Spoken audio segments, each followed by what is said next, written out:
Bonjour, la vidéo. Aujourd'hui, c'est la Gemara de Rosh Hashanah 6a, mais je vais redémarrer à la fin de la page 5b. Je reprends la Braïta parce que notre Gemara 6a va terminer une discussion et donc, alors on l'a pas terminé dans la vidéo d'avant parce que ça faisait déjà presque 45 minutes, 1 heure. Donc on va refaire ça, on va essayer d'aller plus vite dans la révision. Alors on y va. On était dans toujours l'explication de la première braïta, l'une des premières braïtas qu'on avait citées, à la fin de laquelle il y avait écrit qu'il y aura une faute contre toi. Dans le verset qui est explicité, chaque morceau du verset avait été découpé. On est arrivé à cette partie où il y a écrit il y aura une faute en toi, d'accord? L'autre Tidor Neder, quand il y a écrit la loi où il ne faut pas retarder, il y a aussi écrit là-bas, celui qui aura fait ça, il y a écrit qu'il aura une faute en lui. Donc, dans ce verset qu'on avait expliqué dans la vidéo précédente, donc on est arrivé à la fin de cette braïta qui expliquait le verset, et qui dit donc, il y aura une faute en toi, mais le fait de dire ça dans le verset de la Torah vient nous enseigner qu'il n'y aura pas de faute dans l'offrande. La faute, elle est effectivement sur lui, en tant que personne, mais l'offrande lui-même, il n'y aura pas de disqualification de l'offrande reste valable. C'est-à-dire, il peut venir après, l'offrande sera acceptée. Alors la Gemara pose donc la question, donc j'essaye de revenir sur cette Gemara en allant un peu plus vite, en étant un peu plus juste que la dernière fois. Alors, mais cette loi est-elle déduite ici? Alors, elle est déduite de l'enseignement des autres, c'est-à-dire que d'où on sait que l'offrande est encore valable. Peut-on déduire de cette braïta ou de la Torah directement que l'offrande est valable? Non, parce qu'on l'a déjà déduit d'une autre Gemara, écrite par, dit la Gemara, les autres. On avait dit que c'était peut-être Rabbi Meir. Pourquoi? Parce qu'il a été enseigné dans une braïta, et comme la braïta commence par les autres ont dit, donc on a dit elle est déduite de l'enseignement des autres. Donc qu'est-ce que disent les autres? Voici la braïta. Alors on va la faire direct. D'autres disent qu'on pourrait penser qu'un Bechor qui a dépassé sa première année devrait être considéré comme des offrandes consacrées. Comme les offrandes consacrées qui ont été disqualifiées.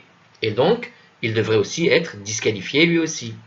Alors c'est pourquoi il est donc écrit dans la Torah, tu consommeras devant Hachem ton Dieu, à l'endroit qu'il a choisi, etc., le maaser de tes céréales, de ton vin, de ton huile, et les les bechorot de ton gros bétail et de ton menu bétail. Donc les bechorot, c'est le nom du sacrifice des premiers-nés, à savoir du bétail et du menu bétail, du gros bétail et du menu bétail, donc les petits ou les gros, peu importe.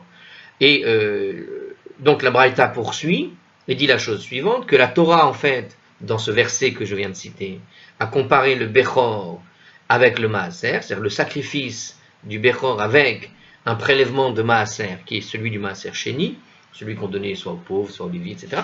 Bon, et donc cette comparaison, le fait qu'elle mette dans la même phrase, donc nous dit la braïta, de même que le maaser chéni n'est pas disqualifié, bien qu'on l'a gardé plus d'une année à l'autre, d'accord? Même si on a dépassé cette année, le maaser n'étant pas disqualifié quoi qu'il arrive, on a toujours l'obligation de le donner, donc quand tu vas le donner, tu as rempli ton devoir. Ainsi, le bechor n'est pas disqualifié par le fait d'être gardé une année à l'autre.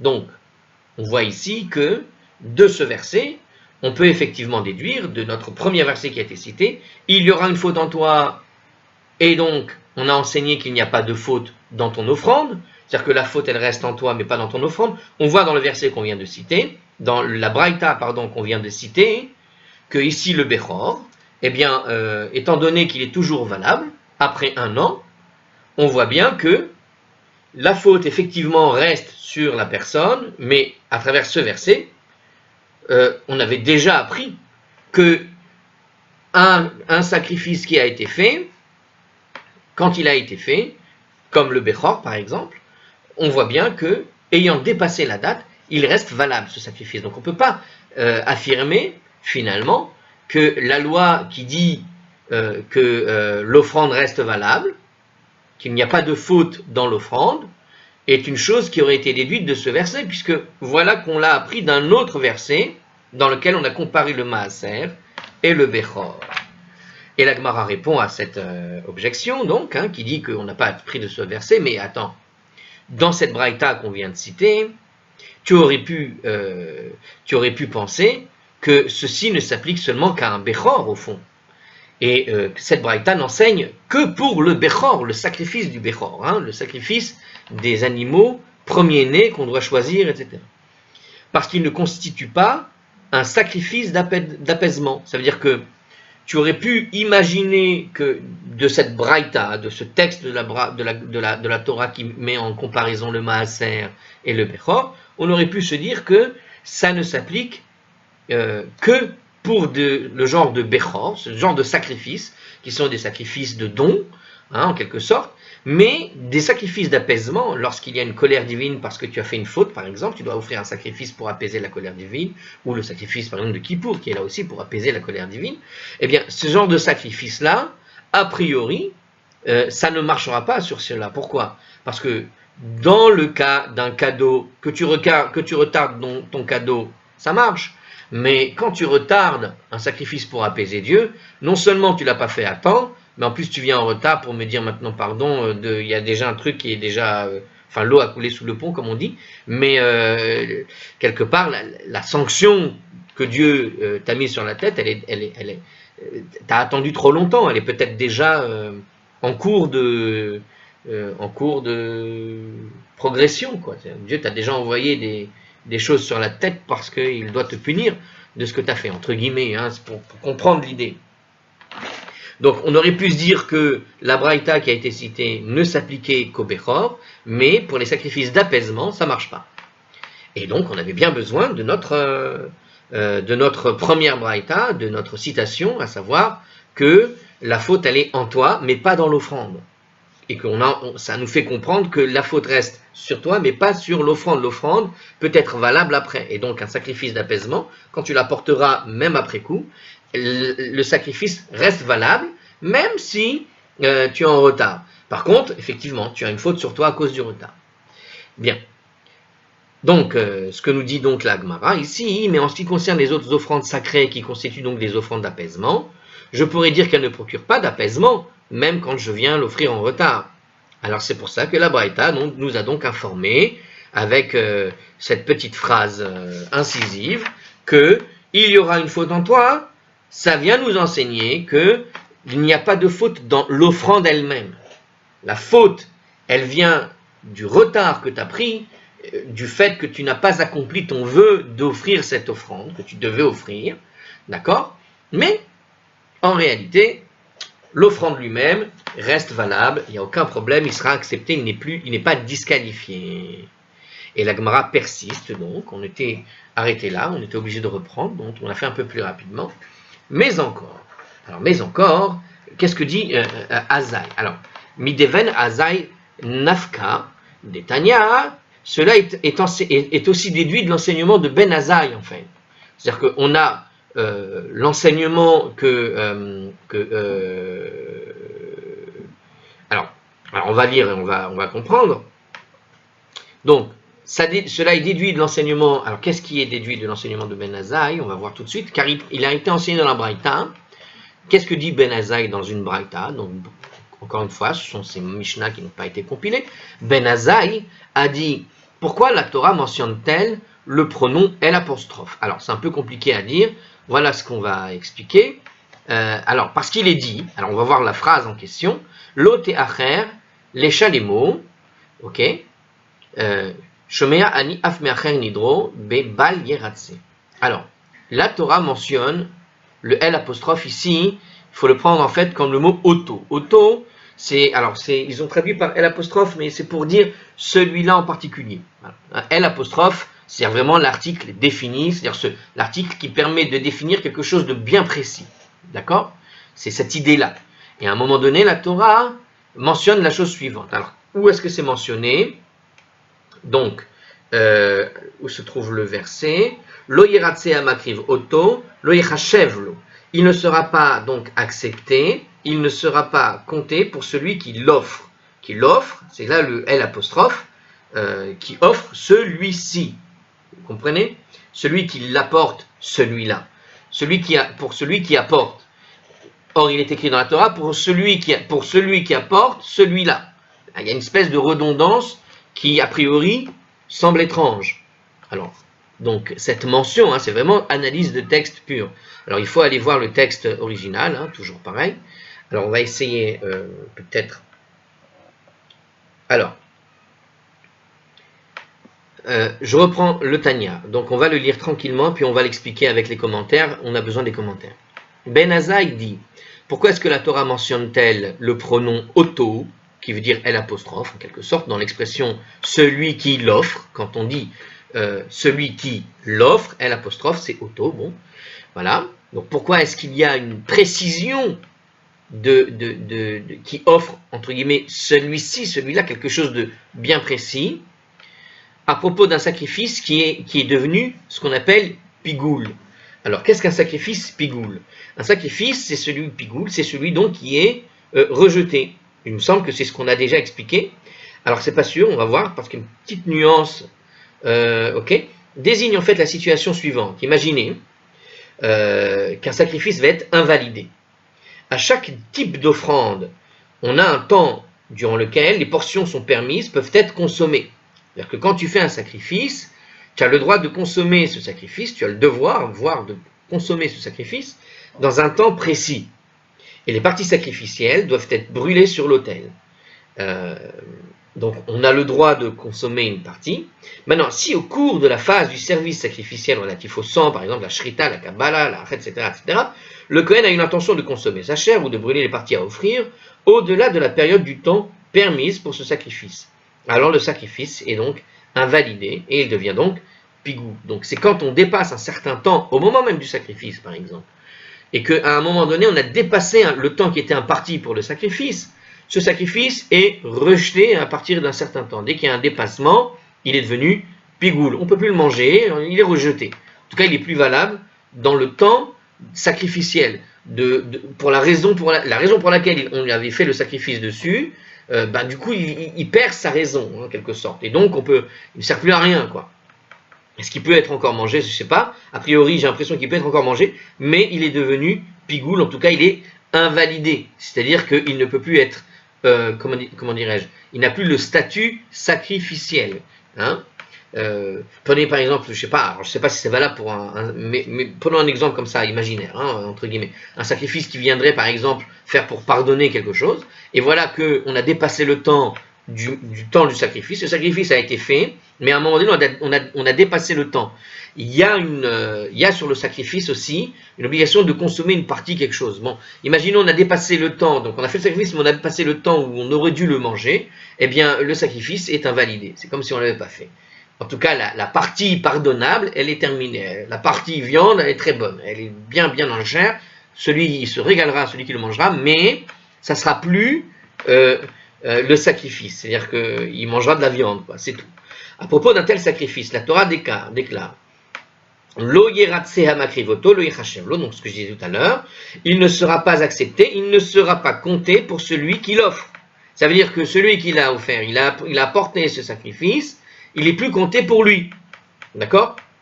C'est-à-dire qu'il n'accomplira pas l'apaisement envers son propriétaire. Donc ce que je disais, par exemple, sur l'exemple d'un sacrifice qui doit servir à pardonner, voilà que le sacrifice comment on appelle ça, a atteint sa limite, sa date limite, eh bien celui qui l'a offert n'a pas bénéficié du pardon qu'il était censé recevoir avec. Manque de peau. Or, voilà que, écoutez ça, il y a écrit donc, on va essayer la phrase sans le L apostrophe, qu'est-ce que ça donne? Il ne sera pas accepté, il ne sera pas compté pour celui qui offre. Ça marche aussi. On a compris qu'on parle de celui qui l'a apporté. Mais il n'y a pas écrit ça. Il y a écrit celui qui l'offre. Le L apostrophe dans cette phrase. Donc on précise celui qui offre ce truc-là. Mais on le sait. Donc ça semble inutile. Parce que même si on l'enlevait de la phrase, on voit bien qu'on sait de qui on a affaire au niveau enfin, on sait encore clairement qu'il fait référence au propriétaire du sacrifice, il n'y a aucun problème. On voit bien que c'est bien un propriétaire qui a amené ce sacrifice. Donc on n'a pas vraiment besoin de rajouter celui qui l'offre, le L apostrophe est en trop. Vous pouvez dire celui qui offre. Celui qui offre, il peut plus bénéficier de ce sacrifice. Alors qu'est-ce qu'il nous dit ici la Gemara? Maintenant on revient sur la Braïta. Justement, donc on a expliqué ici ce que c'est pigoul. Retenez ce que c'est pigoul, donc c'est rejeté après invalidation à cause d'un problème technique, quelque chose qui s'est passé pendant le sacrifice, qui fait qu'il a dépassé son temps et il est invalidé, c'est-à-dire au sens où il ne peut plus servir à pardonner, par exemple. Il peut être mangé, mais il mange la viande, point. Voilà. Donc, l'ote acher les chalemo, donc il avait écrit ça. Donc, qu'est-ce que nous a dit ici Ben Azaï? Il a dit qu'on a enseigné, on aurait pu déduire donc l'enseignement de Ben Azaï, à savoir que pour les sacrifices d'apaisement, donc on revient sur ça, un sacrifice d'apaisement, est-ce que oui ou non, on peut dépasser, et est-ce que l'offrande est encore valable? Eh bien, on voit bien que dans le sacrifice d'apaisement, l'offrande n'est plus valable ici. Alors attends, justement, qu'est-ce que dit Ben Azaï? Il est dit dans la Torah, tu ne tarderas pas à le payer à propos de ce sacrifice. Or, il est écrit dans ce sacrifice le L apostrophe, là, cette espèce de définition précise de quel sacrifice il s'agit. Eh bien, il est donc dit ailleurs que lorsque tu feras un vœu de Hachem, ton Dieu, tu ne tarderas pas à le payer. Donc, il nous dit, alors il nous recite Ben Azaï le texte de l'interdiction de retarder à payer les vœux qu'on fera. Or, justement, qu'est-ce qu'on voit ici? J'aurais pu comprendre que même celui qui retarde le paiement de son vœu est soumis à la sanction de « il ne sera pas accepté ». Ok? Donc il est écrit, à propos de ce verset, de ce sacrifice pigoul, que ce sacrifice n'est pas accepté. Donc quand il y a écrit dans la Torah, tu ne tarderas pas à le payer, nous dit la Braïta, nous dit Ben Azaï. Il dit qu'on aurait pu croire que même celui qui retarde le paiement de son vœu est soumis aussi à « il ne sera pas accepté ». C'est pour ça qu'il y a écrit Talmud Lomar, Auto, c'est pour ça que la Torah a précisé ce L apostrophe superflu, qu'il a dit qu'à propos d'un cas de pigoul quand il a été rejeté, eh bien lui seul est soumis à la loi qui ne sera pas acceptée. C'est-à-dire que c'est uniquement le cas de ce sacrifice pigoul, et pas de tous les autres. Mais celui qui retarde son vœu n'est pas soumis à la loi de « il ne sera pas accepté ». Donc, il sera accepté. Le sacrifice sera accepté, il aura une faute sur lui, mais le sacrifice est quand même valable. Ce qui n'est pas valable, quand il y a écrit dans la Torah, quelque part, cet endroit-là, dans Lévitique 7, 18, donc dans cet endroit, dans ce verset, Lo yeratse amakrivoto, lo yechachev lo, il ne sera pas accepté, il ne sera pas compté pour celui qui l'offre. C'est uniquement dans un cas d'un sacrifice qui a été en quelque sorte un peu fait à la va-vite, ou plutôt ils ont trop tardé pour aller le consommer au moment où il fallait le consommer. Donc il ne sera rejeté qu'à ce moment-là, mais pas les sacrifices habituels. Ça ne comprend pas celui qui a retardé son sacrifice. C'est-à-dire qu'il y a une différence entre retarder le moment où tu vas le manger, mais il a été sacrifié, et il y a une différence entre retarder le moment où il va être apporté en sacrifice. S'il est apporté le sacrifice en retard, donc il est effectivement coupable d'avoir retardé de l'avoir apporté parce qu'il n'a pas obéi à la règle de ne pas retarder le vœu. On ne doit pas retarder un vœu. J'ai dit que j'apporterais ce sacrifice, j'ai retardé mon vœu. Là, il est coupable. Mais il n'est pas coupable, il n'est pas soumis de « il ne sera pas accepté ». Parce que quand on a spécifié qu'il ne sera pas accepté, ça ne comprenait que ces sacrifices particuliers qui sont rejetés lorsqu'on a retardé le moment de les manger, mais qui ont été sacrifiés, quel que soit le temps où tu vas le sacrifier. C'est-à-dire que tu l'apportes quand tu veux ton sacrifice, mais quand tu l'as apporté qu'il est sacrifié, quand est-ce qu'il est pigoule, quand est-ce qu'il ne marche pas, ce sacrifice qu'il est disqualifié, uniquement si tu as retardé entre le moment où tu as sacrifié et le moment où tu vas le consommer, trop de temps. Parce qu'il y a des règles où il ne faut pas dépasser. C'est quand tu dépasses ces temps-là, dans le temple, que le sacrifice n'est pas accepté, que l'offrande est disqualifiée. Mais si tu l'apportes en retard, c'est vrai que tu es coupable d'avoir retardé par rapport à ne retarde pas un vœu, mais tu es encore valable dans le truc. Donc, qu'est-ce qu'on voit ici? On a donc compris quelque chose. Cette déduction enseigne quoi? Qu'un sacrifice qui est retardé demeure valable. Puisqu'elle a été, dans ce que dit Ben Azaï, on voit que Ben Azaï a enseigné finalement aussi la règle des apaisements. On voit qu'un sacrifice qui est retardé, d'après Ben Azaï, on avait déjà enseigné qu'un sacrifice donc retardé, en fait, demeure valable. Alors pourquoi est-ce qu'on a eu besoin de préciser donc dans notre braïta sur laquelle on essaye d'expliquer, dans la Torah, quand il y a écrit « il y a une faute en toi, mais pas dans l'offrande », pourquoi avoir enseigné cette chose-là? Vous comprenez? Dans la braïta principale, qu'on est en train d'expliquer depuis 3-4 vidéos, on a donc fini cette explication avec « il n'y aura pas une faute en toi, mais pas dans ton offrande ». Donc on voit que dans la braïta qui était juste avant, on voit qu'on a prouvé que pour les Bechor, il y avait déjà écrit ailleurs que ce n'était pas un problème avec la comparaison avec Maaser, mais c'est vrai que Bechor ne donne pas le rapport avec les sacrifices d'apaisement. Le sacrifice Bechor, c'est plus un sacrifice de don qu'un sacrifice d'apaisement. Or, donc on pouvait dire que quand il y a écrit dans notre braïta sur laquelle donc on se casse la tête, il y aura une faute en toi, ça nous enseigne qu'il n'y a pas de faute dans l'offrande, eh bien, ça pouvait effectivement nous enseigner que ça marche pour les apaisements en fait.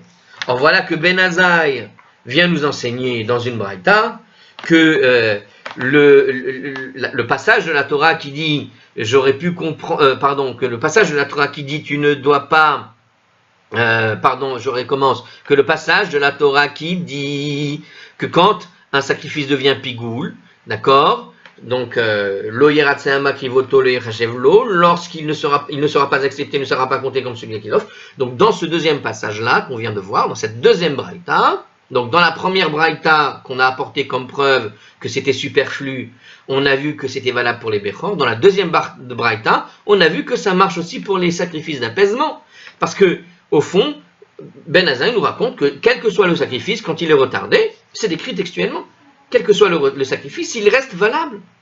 Ça ne marche pas que dans le cas du pigoul. Alors, confronté à ce problème, la Gemara présente donc une interprétation différente. On va être obligé de changer finalement l'interprétation de « il y aura une faute en toi ».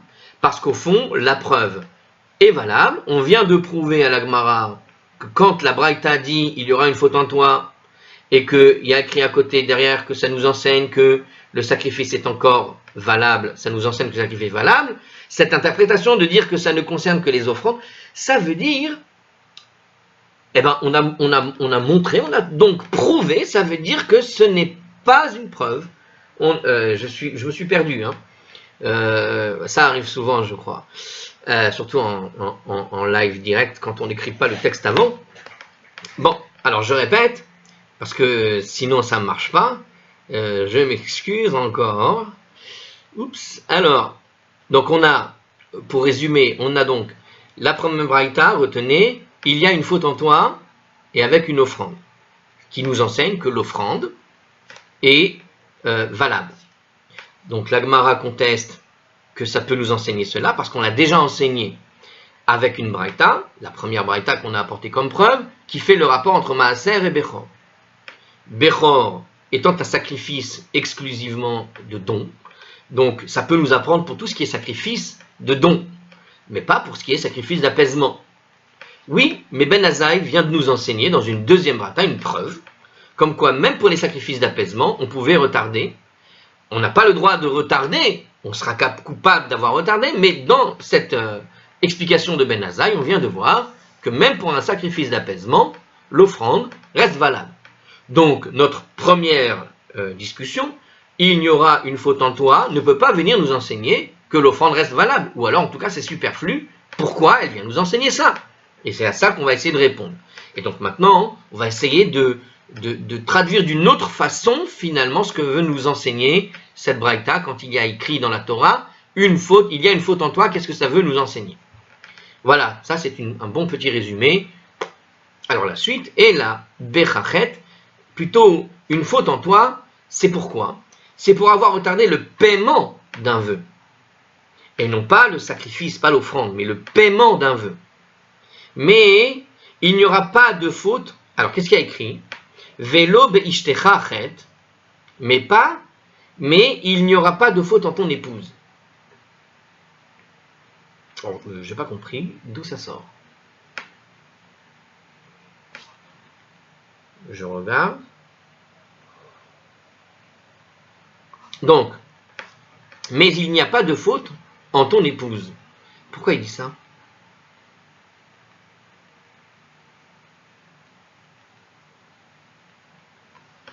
Alors, j'ai pas compris. Je recommence. Alors, l'Agmara va donc essayer de nous expliquer autrement une faute en toi. Alors, on va lire et puis on va voir. Hein. Donc, le verset enseigne plutôt il y aura une faute en toi pour nous dire qu'il n'y a pas une faute en ton épouse. Ah, c'est ça que ça veut dire. Ça veut dire que quand il dit il y a une faute en toi seul, mais c'est pas la famille qui prend. Non. Mais ton épouse n'a rien à voir dans cette histoire. Pourquoi? Il aurait pu venir à l'esprit que tu te dises il ve'amar Rabbi Yochanan ve'itema Rabbi Eliezer, parce que Rabbi Yochanan a dit, certains disent que c'est Rabbi Eliezer. Qu'est-ce qu'ils ont dit? En ishto shel adam meta ela imken mevakshin mimenu mammon ve'en lo.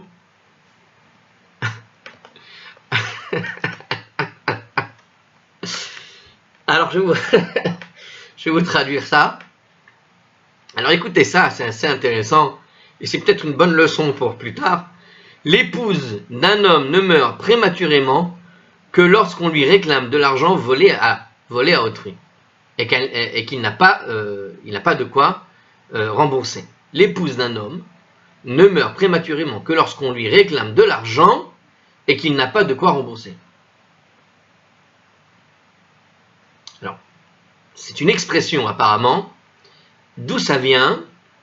Alors, on va voir d'où ça vient cette expression, mais c'est une expression. Qu'est-ce qu'elle peut vouloir dire cette expression entre nous? Vous avez compris ce qu'elle dit là? Il dit que l'épouse d'un homme ne meurt prématurément que lorsqu'on lui réclame de l'argent volé à autrui et qu'il n'a pas de quoi rembourser. Bon, ça veut dire que une femme aurait volé de l'argent à quelqu'un, hein, on imagine, et lui, le mari, qui fait partie du couple, et qui tient une responsabilité dans ce vol au fond, parce que même si c'est sa femme qui a volé, il est dans le couple, et donc il a l'obligation de rembourser, ça doit être dans le contrat de mariage. Hein. Bon, alors il dit, elle ne meurt prématurément que lorsqu'on lui réclame l'argent que lui ne peut pas rembourser. Sous-entendu, ça voudrait dire que quand bien même lui il ne veut pas rembourser, ou il ne peut pas rembourser, c'est pas pareil. Il pourrait dire, mais c'est ma femme la responsable. Je ne suis pas responsable de ce qu'a fait ma femme. C'est un petit peu ce qu'il dit ici. Hein. Mais on te dit, non. Elle ne sera punie, hein, mourir prématurément, on peut supposer donc punie par Dieu d'avoir volé, que si quand on va lui réclamer l'argent, son mari n'a pas les moyens de rembourser. Ça veut dire qu'en gros, si elle vole, mais que le mari a encore les moyens de rembourser, bon, faute à moitié pardonnée, quoi. Elle ne meurt pas prématurément. Sous-entendu, elle n'est pas punie pour ça, en quelque sorte, par Dieu.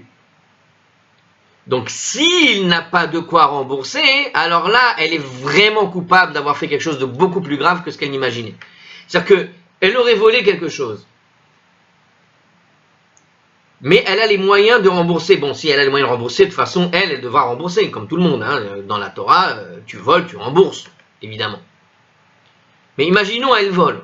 Elle n'a pas, elle, les moyens de rembourser. Mais son mari a encore les moyens de rembourser. Eh bien, son mari va prendre sur lui, finalement, de réparer la faute de madame. C'est ça ce que ça dit. Maintenant, si jamais lui-même n'a pas les moyens de rembourser, alors là, la femme, elle sera punie, tout simplement, d'avoir volé de façon grave. Alors pourquoi c'est écrit? Pourquoi on dit cette expression-là dans le Talmud? Pourquoi est-ce que Rabbi Yochanan et Rabbi Eliezer ou Rabbi Eliezer disent ça? Parce que c'est écrit dans la Torah. Il est dit quoi? Il est dit, si tu n'as rien de quoi payer, pourquoi prendrait-il ta couche? C'est-à-dire, prendrait-il ta couche de sous toi? Alors, il y a un verset qui dit dans la Torah, en général, quand on dit prendrait-il ta couche c'est ton matelas, ta couche c'est même le drap avec lequel tu peux dormir, hein. Imaginons tu mets un drap par terre pour pouvoir dormir, c'est ce qui te reste quand on dit comme ça. Et il y a écrit comme ça, si tu n'as rien de quoi payer, pourquoi prendrait-il ta couche qui est sous toi? Ça veut dire que c'est vraiment la dernière chose qu'il te reste pour vivre. D'accord? Donc c'est ce que dit un passage des Proverbes. Alors non, alors j'ai confondu avec un passage de la Torah. Ça, c'est un passage des Proverbes. Alors, on nous dit ici, en tout cas dans la traduction, ta couche, ce n'est pas le matelas, c'est pas un drap. Il parle de ton épouse. Donc, qu'est-ce qu'il dit? Ce que dit les Proverbes, c'est le roi Salomon qui parle, hein, ou le roi David, je ne sais plus. Il me semble que c'est le roi Salomon. Donc, il dit si tu n'as rien de quoi payer. Donc, quand tu n'as rien, pourquoi prendrait-il ton épouse qui est sous toi? Qu'est-ce que ça veut dire? Alors. C'est-à-dire, en fait, pourquoi voler? Alors, les proverbes ici nous expliquent, le commentaire nous dit ce que veut dire ce proverbe, un peu de Moussa. Alors, c'est-à-dire, pourquoi est-ce que voler et courir le risque d'être incapable de payer ce qui aurait pour conséquence le fait que Dieu ôte la vie de ton épouse? Alors, la Shita Mekubetset là-bas, hein, donc c'est un commentaire, explique qu'il s'agit en fait d'un cas où elle est impliquée dans la faute. On aurait pu croire que même la sanction s'applique à celui qui tarde à s'acquitter d'un vœu. L'Écriture nous apprend donc qu'il n'en est pas ainsi. Voilà. Certains Rishonim contestent cette explication hein, que Rashi a donnée en fait, selon laquelle l'épouse est emportée parce que l'époux est incapable de rembourser ce qu'il a volé.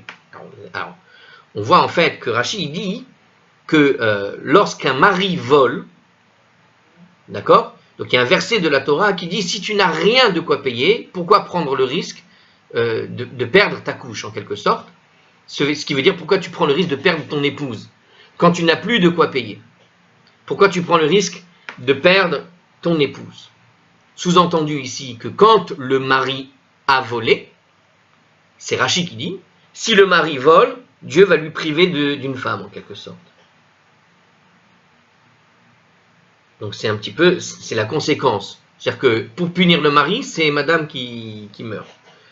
Alors, justement, d'autres ne sont pas d'accord du tout, hein, et disent que la raison pour laquelle la femme est emportée dans un tel cas, hein, c'est parce que c'est elle qui a volé, en fait.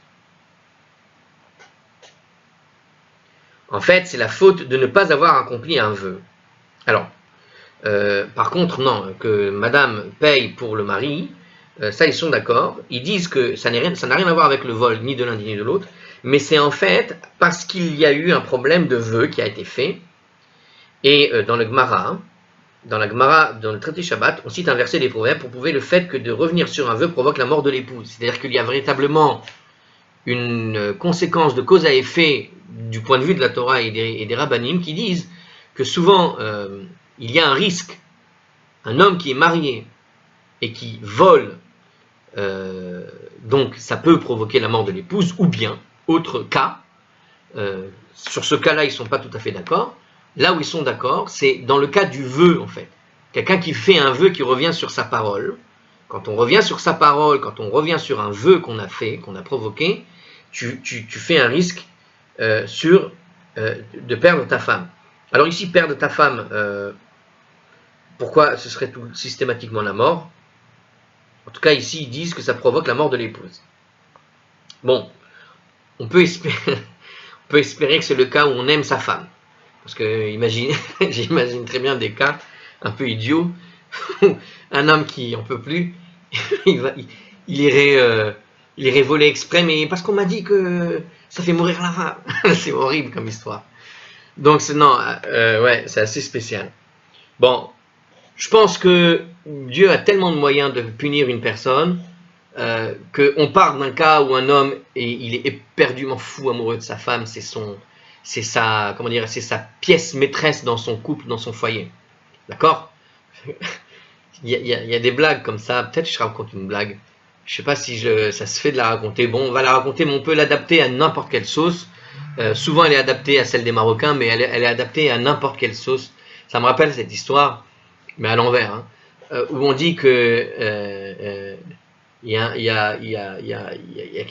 un homme qui est marié comme ça pendant 30 ans à une Marocaine. C'est une blague comme ça pour charrier les Marocains, mais tu peux charrier à peu près tout le monde en réalité. Il suffit de remplacer Marocain parce que tu as envie. Donc, c'est donc un gars, il est marié à une Marocaine comme ça. puis voilà qu'il arrive au paradis. Mais le gars, jamais il a étudié la Torah, jamais il a fait des mitzvot, rien, etc., etc. Et le type même, il était vraiment pas très très bien, c'était pas un bon gars. Et voilà qu'un type qui le connaît, le voit arriver au paradis. Comment? Ce type-là, il vient au paradis, mais c'était pas du tout quelqu'un de bien. Comment il peut arriver au paradis? Il a déjà connu l'enfer pendant 30 ans, il était marié avec une Marocaine. Alors je suis en train de m'amuser. Alors je dis ça parce que dans cette histoire-là, c'est un peu le contraire. Il dit, quelqu'un qui va voler, eh bien, il peut précipiter la mort d'une femme, de son épouse. Alors moi, je suppose, personnellement, à titre très personnel, que ça ne marche que quand ta femme, c'est véritablement celle qui te construit, celle qui te, comment dirais-je, c'est celle qui te soutient dans le foyer. Parce que si tu es au bord du divorce et que tu vas voler exprès pour voir ce que ça va donner, non, ça marche pas. On n'est pas dans ce genre de trip. Dieu rend la justice.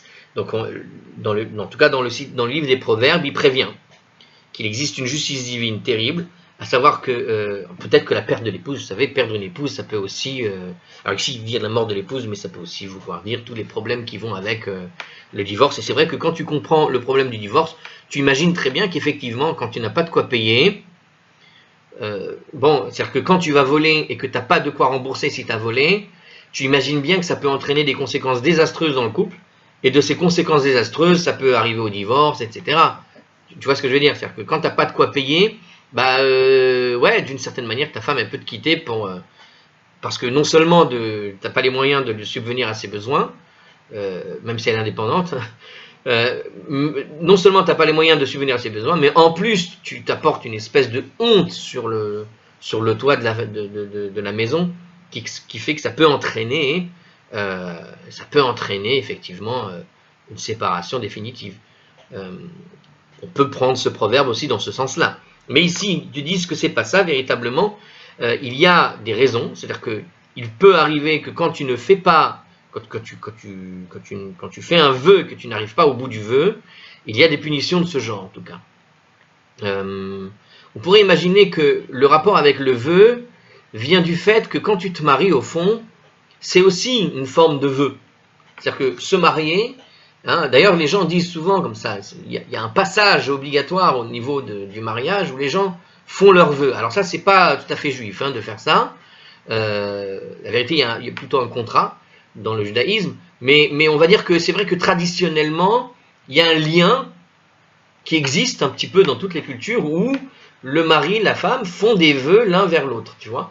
Et c'est vrai que étant donné qu'il y a une certaine culture qui existe quand même dans ce rapport entre le vœu et le mariage, eh bien, on voit que dans les proverbes, celui qui fait un vœu, en tout cas c'est expliqué comme ça dans le texte que j'ai cité, celui qui ferait le vœu et qui revient sur son vœu, eh bien, il est puni sur le vœu qui avait été précédemment. C'est-à-dire que tu m'as privé d'un vœu, Dieu réfléchirait comme ça, c'est-à-dire que tu m'as supprimé d'un vœu, tu m'as promis quelque chose, tu ne me l'as pas donné, eh bien, les promesses que tu as fait à ta femme ou la femme qu'elle t'a fait comme promesse, je vais te les priver aussi.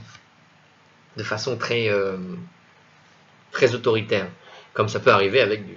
La Braïta enseigne donc que si la Torah n'avait pas enseigné le contraire, j'aime pas quand c'est dit comme ça, on aurait pu croire que l'épouse d'une personne risque de mourir s'il tarde simplement à accomplir sa promesse. Effectivement. Donc il le voit d'une autre façon. La faute, elle est en toi, mais l'offrande est toujours là. C'est-à-dire que, effectivement, si tu retardes, peut-être que Dieu va te punir comme il est dit dans le proverbe. Il va te priver de ton épouse. Mais en fait, il te dit non, ce n'est pas... Alors, on ne peut croire que l'épouse risque de mourir à cause du fait d'avoir tardé. Alors, il te dit que non. C'est seulement s'il change sa promesse, qu'il a fait autre chose. Donc, dans ce cas-là, la faute, elle est en lui seul, son mari. Mais elle n'est pas sur l'épouse.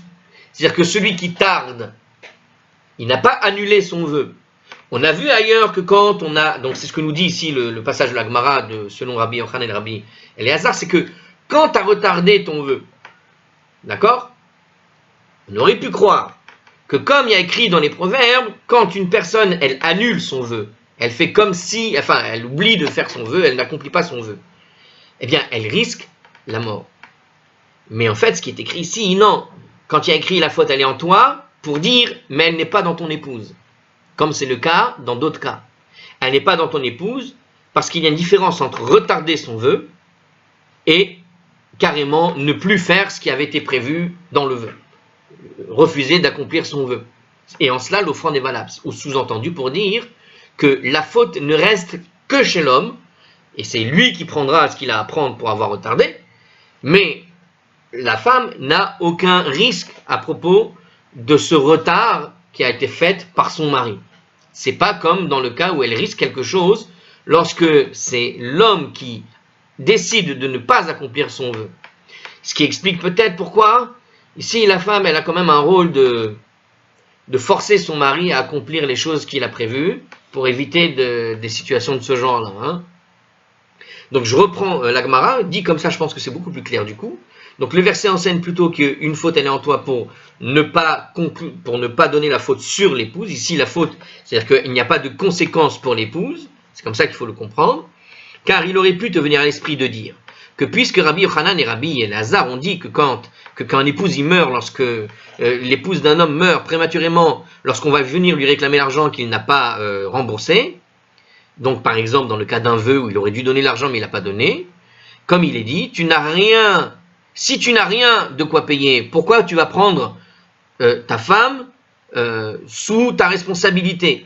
Pourquoi tu vas prendre ta couche sous toi? Qui veut dire, ici, dans les mots, pourquoi tu vas prendre le risque de perdre ta femme à cause de ton comportement, d'avoir fait un vœu n'importe comment, ou de promettre quelque chose alors que tu n'as pas les moyens de rembourser.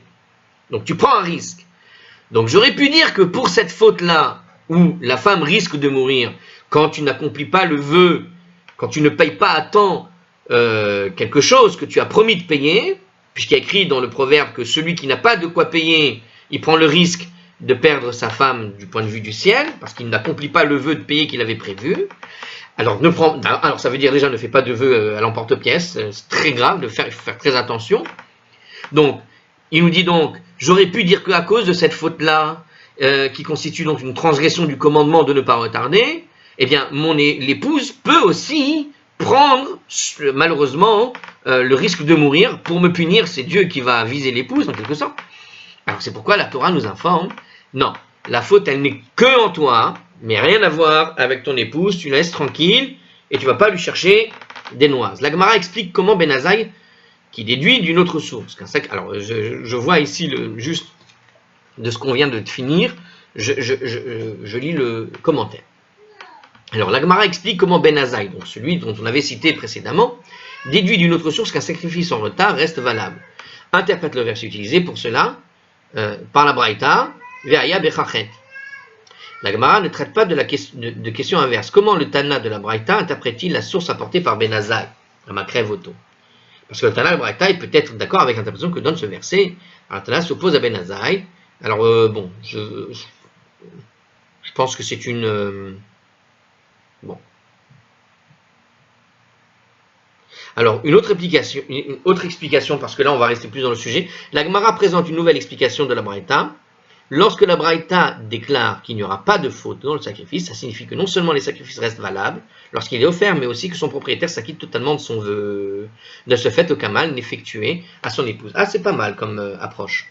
Donc, une des choses qu'on peut dire, c'est qu'effectivement, finalement, il s'acquitte de son vœu quand il arrive en retard. Tout simplement.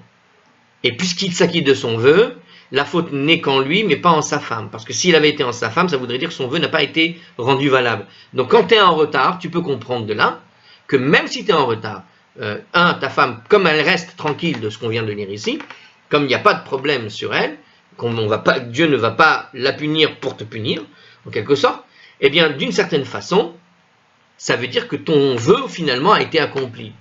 Que le retard du vœu, il est en retard, tu as quand même une faute, mais le vœu est considéré comme finalement accompli, bien qu'il y a une faute pour ce retard, d'avoir fait ce retard. Voilà, j'espère que c'est clair. On est donc à la page 6a, et on va, dans le prochain, on va voir un petit peu encore, alors on va voir tout un tas de choses qui sont liées aux vœux, et on va apprendre un peu qu'est-ce que c'est qu'un vœu, et ce qu'il faut faire, ce qu'il ne faut pas faire, etc. Ça va être très intéressant.